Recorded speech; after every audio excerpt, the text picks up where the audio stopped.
array of strings, and then before that was an array of integers, and it was a one-dimensional array.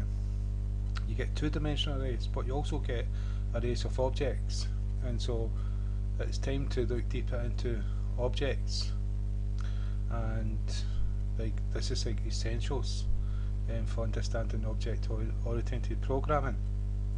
It's not difficult, but to get your head around it the first time can be a bit difficult, so this is why I'm going to try to explain this, and I say try. And this is where like books tend to skip, and there seems to be like black holes in people who have been taught programming. This is the sort of thing, there'll be like holes that destroys their confidence in programming or understanding programming. This is like the essential fundamental blocks in object-oriented programming. And so why I'm saying this now is because we've came to arrays in Java, and you can pass an array. You can have an array of arrays. You can have an array of objects, and so this is where that your mind might find it difficult if you're a beginner to get around. And so what is an object? We've done a class, we've created objects, and so what we're going to look at is how you pass objects, and so that's what we're going to do, and we're going to go deeper into it. And this is, as I say, essentials, and so I'm going to try to explain this well, so hopefully I'll be able to do this. I don't want to talk too much, so we'll get started. So the first thing to start off with is we've done like variables, we've done integer, string, we've done an array.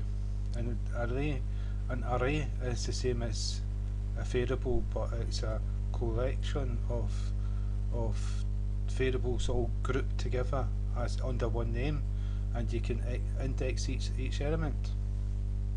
And so we explained that in the last tutorial, and this is it, index, like 0 is the first one, 1 is the second, 2 is the third, and 3 is the fourth, and you can access each individual one, you can change each individual one. Doing this here is like array index 0 equals 3 is the same as going like num3 equals 53 on what that's individual variables. And so this is called a data type, int, string, array. Array is an object, but it's a data type. But so it's a class. And if we go back to where we created an object, so we go back to main, we created an object, and so you can see like second class, and then we called it a name.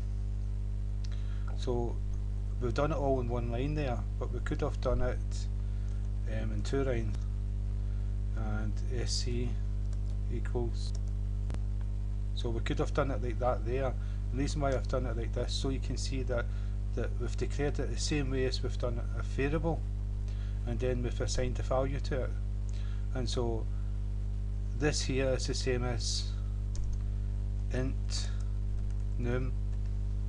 We've just declared an integer, num equals 55, and we've done it a value. It's not being used, that's why it's signaling, or not used, see? Right, and so, and it's the same with a string.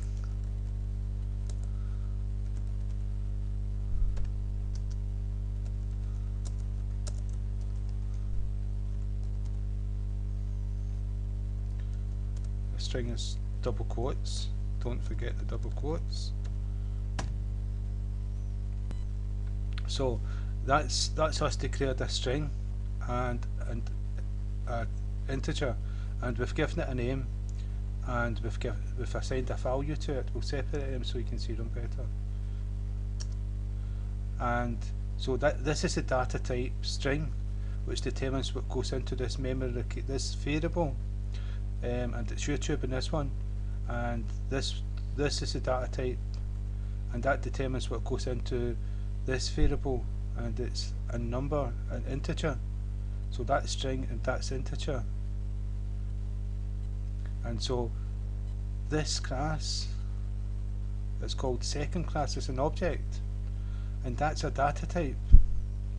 That's the same as an integer.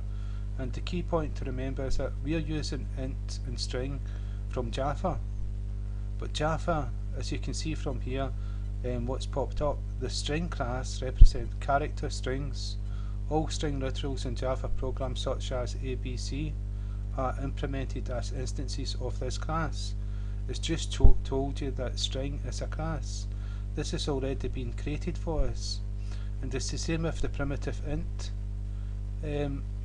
It's a class somewhere in Java, and it's the second class. This is the second class that we create an object of. The integer, though, there's an integer class, int, though we don't have access to it. When you do int, it creates an object of int, and then we give it a name. And the rules within this class and the methods is something that you can use with this integer. And so that's an object. So we've done int num, we've done second class, this class up here, sc, and we've given it a name. That's the same. And then we've assigned a value to it with sc equals new because it's a class, it's an object. We don't have to do that with the int. We don't have to do that with a string. And so then it's the second class and the constructor of that class with the brackets, and then we can call anything inside the class. So this is a data type. The class name is a data type, and so this is a key point to remember when you're passing objects into methods and into classes.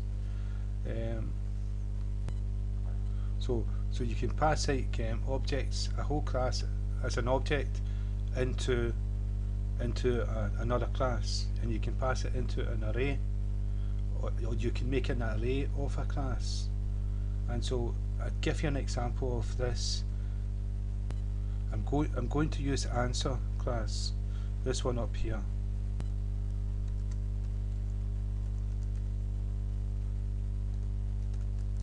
Class, give it a name, AC, and we'll do it the way we create the integer, just to show the similarity to it.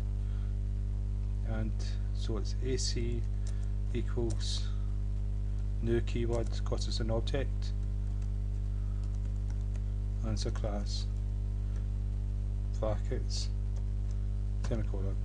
So we've just created an object of AC, and so we can create more than one object of AC, and this is what I'm going to show you.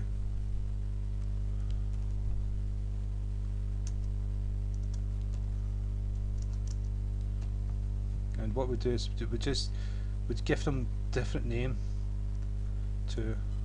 So we've created 3 different instances. We could make hundreds of them, and so with the num integer we can create 3 different ones of them the exact same way.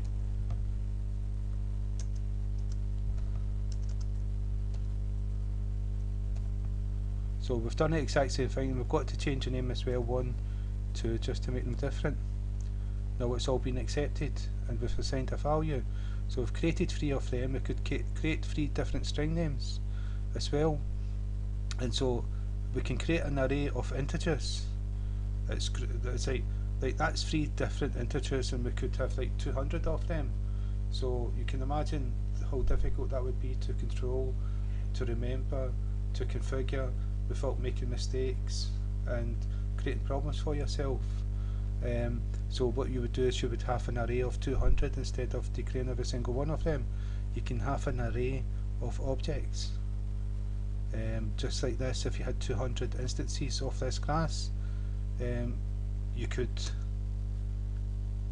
turn around and say answer class square brackets AC array, and make that a capital AC array, semicolon, AC array equals new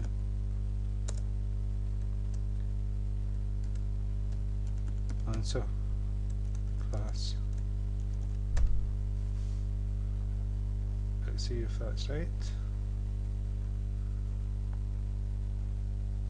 Yeah, it's got to be, I think it's got to be the, yeah, it's, you've got to, when you declare an array, it's square brackets, and you've got to state how many elements is within this. If I can get my cursor back again. So let's say we've got we've got 1, 2, 3, 4, no, 3, we created 3 arrays, so if that's 3 elements, that's an array of 3 different elements. That's equivalent of what we declared here. And so that's a data type with an array. And if we look back to the third class, we've got the data type array equals new int with the square brackets. We've assigned all these, so we didn't have to say how many elements, because we've already told that by assigning all these 1, 2, 3, 4, 5, 6, 7. Java knows the 7, so that would be 7 in there. And so it's the same with what we've just done with, where were we? Answer class. Yeah, it's, sorry, I've lost the place. Where are we? What one was it? Second? Yeah, it's the first one. Right, so just like we created like 3 different integers, and then we said, oh, we could do that as one array. We created 3 instances of an object, and we created an array of 3, which is equivalent of these 3. It's all grouped together as one name, and you index it. So the first object is 0, and so I'll show you how to access. So now we've got an array, and it's called AC array. If we go square brackets and we put 0 inside it, and then we go dot, what you're going to get is every single method that's within answer. So you've got overload meth, all the different constructors. You've got get answer. So if we do get answer and semicolon, that's going to return the answer for the first object in this array. You see how we created 3 different ones? Well, the first one get answer, but it's not going to get the get answer for the second object or the third object. And so that's an object of arrays. The whole object is passed to that array, and you can access all the data members and all the methods that are not private. If it's private, you won't have access to it, but you use the get and set methods to set them and get them. And so and what to remember is that the data type, the type, like string and integer, is also the class name. So, and then you give it a name, and you can use it just like any other data type, and you can pass it to another class, and you can pass it to another array, another method.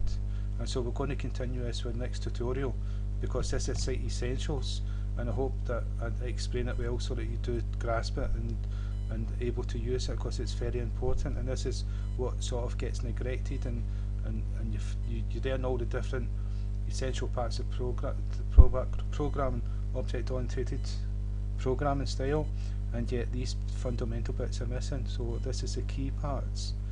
And so